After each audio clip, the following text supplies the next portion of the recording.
એક પણ કામ એમાં સૂચવેલામાં લેવામાં નથી આવ્યું તેવું આજે અમને ખબર પડી। તેથી આજે જિલ્લા સભાએ સર્વાનુમતે પાસ કર્યું છે।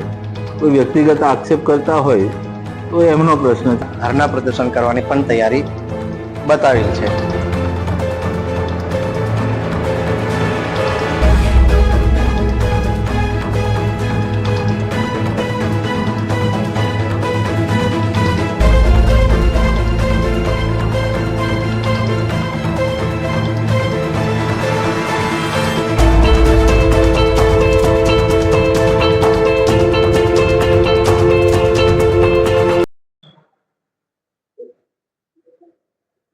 આજે છોટાઉદેપુર જિલ્લા પંચાયત ખાતે તમામ આમ આદમી પાર્ટીના જે ચૂંટાયેલ જિલ્લા પંચાયત સદસ્યો છે એ તમામ જિલ્લા પંચાયત સદસ્યો ગત 30/7/2026 રોજ જે સામાન્ય સભા મળી હતી એ સામાન્ય સભામાં દરેક જિલ્લા પંચાયત સદસ્યોને કહેવામાં આવ્યું હતું કે તમે આયોજન બાબતે ચર્ચા કરવાનો એવો એજન્ડામાં મુખ્ય મુદ્દો હતો।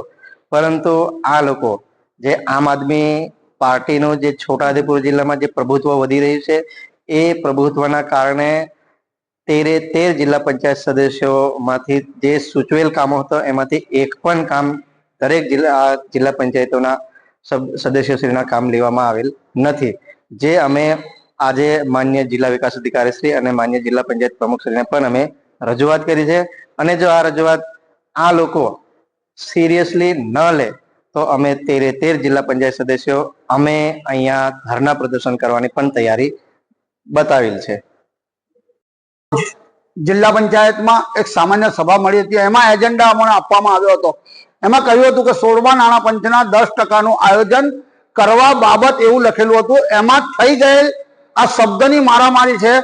આયોજન કરવા બાબત લખેલું હતું, આયોજન થઈ ગયેલ છે એવું કહ્યું નતું। અને આ લોકોએ 30 તારીખે સામાન્ય સભામાં અમારે એ લોકોના સૂચવેલા કામો આ લોકોએ મૂકી દીધા, જેમાં અમારા 13 આમ આદમી પાર્ટીના જિલ્લા સદસ્યોનો એક પણ કામ એમાં સૂચવેલામાં લેવામાં નથી આવ્યું તેવું આજે અમને ખબર પડી। તેથી આજે જિલ્લા વિકાસ અધિકારી અને પ્રમુખશ્રી સાથે ચર્ચા કરવામાં આવી, પણ પરંતુ પ્રમુખે ચોખ્ખા શબ્દોમાં કહી દીધું કે આયોજન જે થયું છે એ નહીં બદલાય।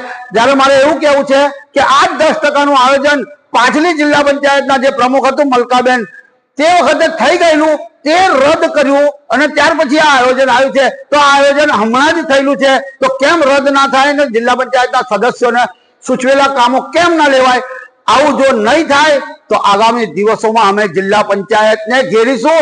અમારા મતદારો સાથે અમે જઈને આ ચર્ચાઓ પણ કરીશું કે ભારતીય જનતા પાર્ટીનું શાસન જિલ્લા પંચાયતમાં છે, તેથી આ લોકો અમારા એક પણ કામ લેવા માટે તૈયાર નથી। અમે સરપંચોને પણ આ સૂચવીશું અને અમને જે લોકોએ મત આપ્યા છે એ બધાને જ અમે આ મેસેજ પહોંચાડીશું। અને આગામી દિવસોમાં આ જિલ્લા પંચાયતમાં અમે 13 સદસ્યો પોતપોતાના મત વિસ્તારના લોકોને લઈને આવીને અહીંયા ધરના પ્રદર્શન કરીશું। પ્રશ્ન પૂછો।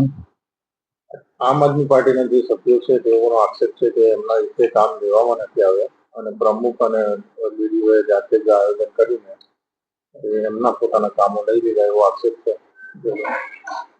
16મા નાણાં પંચનું આયોજન ગત 30 તારીખની સામાન્ય સભામાં કરવામાં આવ્યું।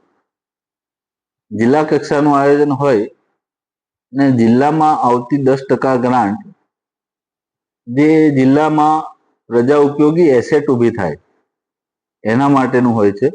તો જિલ્લામાં વધુમાં વધુ એસેટ ઊભી થાય, એ કોઈ ગામમાં આંગણવાડી બાકી હોય તો એ આંગણવાડી બને, કોમ્યુનિટી હોલની જ્યાં જરૂર હોય ત્યાં કોમ્યુનિટી હોલ બને, કોઈક પ્રાથમિક આરોગ્ય કેન્દ્રમાં સોલાર રૂફટોપ લગાવવાની જરૂર હોય તો એ બને, કેટલીક જગ્યાએ વીજળીકરણના કામ હોય તો એ વીજળીકરણના કામો થાય, ક્યાંક ચેકડેમની જરૂર હોય તો એ બને। એ પ્રમાણેનું આયોજન સામાન્ય સભાએ સર્વાનુમતે પાસ કર્યું છે। કોઈ વ્યક્તિગત આક્ષેપ કરતા હોય તો એમનો પ્રશ્ન છે। બાકી જિલ્લામાં પ્રજાલક્ષી જે સુવિધા ઊભી કરવી જોઈએ એ સુવિધા ઊભી કરવાનો સામાન્ય સભાએ પ્રયત્ન પૂરો કર્યો।